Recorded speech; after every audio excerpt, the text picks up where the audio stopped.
My two favorite things about using the iPad for hand lettering practice are the Apple Pencil and the Procreate app. I've been using them almost daily since 2015. I love the Apple Pencil because of its precision and ability to create thick and thin strokes, almost like a real pen. And I love the Procreate app because it's super easy to use and it really brings the best out of the Apple Pencil.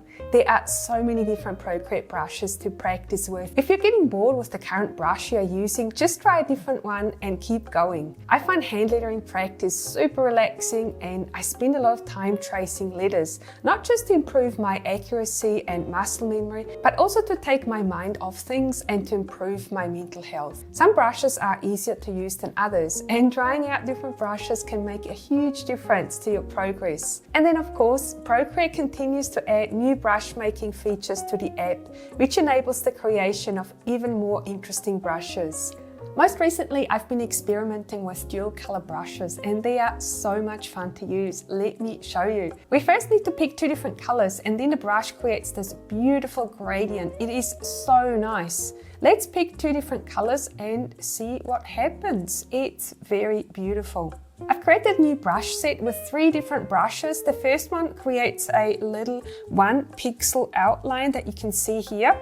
And then the second brush is all smooth. It doesn't have this outline here. And then the third brush is a round brush. And this almost creates a little bit of a 3D effect. Let me show you. These brushes are so satisfying to use and they certainly reinvigorated my desire to practice my lettering even more. When you're using these brushes, definitely try out all sorts of different color combos and try the brushes at different sizes as well. And then another couple of handy tips that you might find useful, and the first one is about how to hold the Apple Pencil. If you have the first generation Apple Pencil, it will not apply, but if you have the second generation Apple Pencil, it's got this little flat piece here at the top, and I always like to hold it so that my index finger is resting on this. I've been deliberating whether it's better to have it on my thumb or my index finger, but over the years I found that holding the Apple Pencil with my index finger resting on the flat part the most comfortable. And then another thing that I get asked a lot is how do you create your thin and thick strokes and make sure that they're actually getting thick and thin. And what I always like to say is that you don't have to be afraid to press down quite hard on your iPad. You can't really break it. So now at the moment I'm pressing down really hard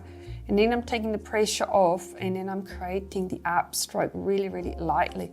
So you can really create these thick and thin strokes like this. If you're not happy pressing down too hard on the iPad, I recommend as the first step is to increase the size of your brush a little bit. And you'll see all the gradient brushes have 2 different brush sizes. So this means it'll make a thicker stroke a little bit easier and you don't have to press down quite that hard. So now if I press down as hard as I did above here, you'll see that the stroke is going to get a lot thicker. And so this is also handy if you want to increase the contrast between your thick and your thin stroke by increasing the brush size. And this is definitely something that you might need to practice quite a bit to get it right. It took me a little while to realize how hard to press down on the iPad. And then another tip is to go really, really slowly. I probably say this in every video that I make, but it really, really makes all the difference, especially in the transition between the thick and the thin strokes. Going really slowly, this will make all the difference. And then you really only want to start putting the pressure on once you've already come around the corner to create a nice and even transition. And if you're struggling with these strokes, I've got another set of free practice sheets that you can get from my website. Look for the iPad Lettering Starter Kit, which contains practice sheets where you can practice these basic strokes first. And then I've also created a completely new set of practice sheets which make it super easy for you to practice your hand lettering on your iPad in a fun and satisfying way. I'm now going to show you how to use these practice sheets and how to write every single letter of the alphabet. I will be changing up the colors as well, so you'll get to see different color combos too. Let me know in the comments what your favorite color combo is. When you first open up the practice sheets, you'll see that at the top there's a little bit of an instruction that tells you exactly what you need to do. And the first thing we want to do is open up the layers panel and make sure that we have a new layer. There's one here already that says right here, but definitely feel free to create more new layers by tapping on the plus button here. And then next up, you want to select one of the gradient brushes and specify your primary and secondary color to create the blend. The practice sheets come with the gradient lettering outline brush, so let's select this to start with. And then the practice sheets, they also come with a color palette which is called gradient letters. And this makes it really easy to select the exact same colors that I'm using here on the sheets as well.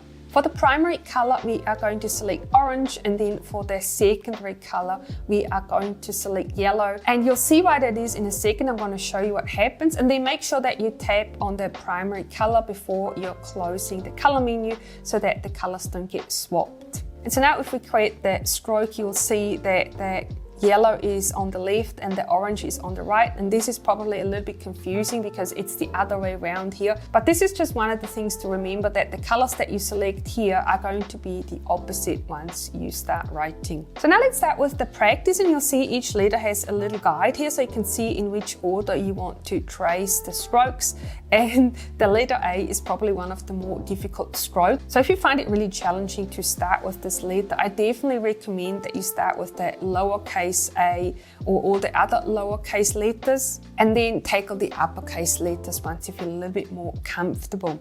So we're going to start with a thin upstroke, and then you can stop here at the top. And now we're going to create the thick downstroke, and then also this flourish here. And if possible, you want to create the whole stroke in one go like this, and create this beautiful flourish here as well.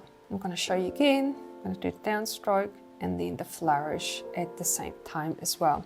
And now I'm going to show you how to write every single letter of the alphabet. I'm going to change the colors with every letter so you get to see the whole color palette, and definitely let me know which one is your favorite color.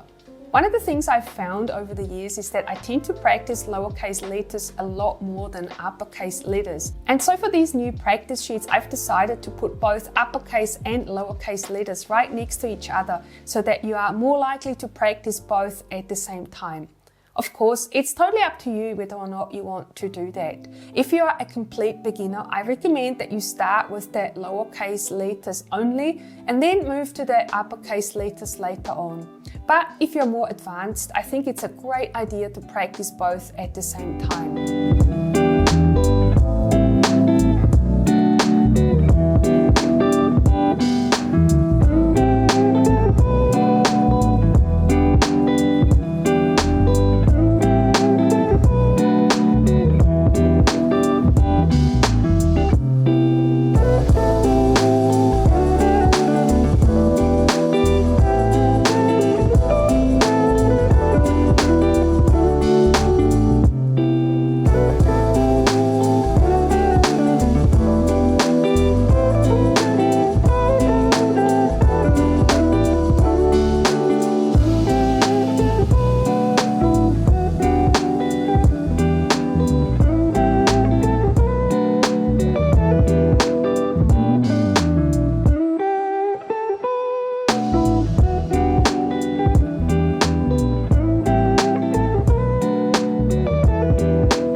You can find these practice sheets and also the brushes on my website. I'm going to leave a link in the description of this video. I really hope you found this video helpful. Give me a thumbs up if you liked it. Subscribe to my channel if you haven't already. And then I'm also going to put up another couple of iPad lettering practice videos so you can keep watching and you can keep learning. Thank you so much for watching, and I'll see you in my next video.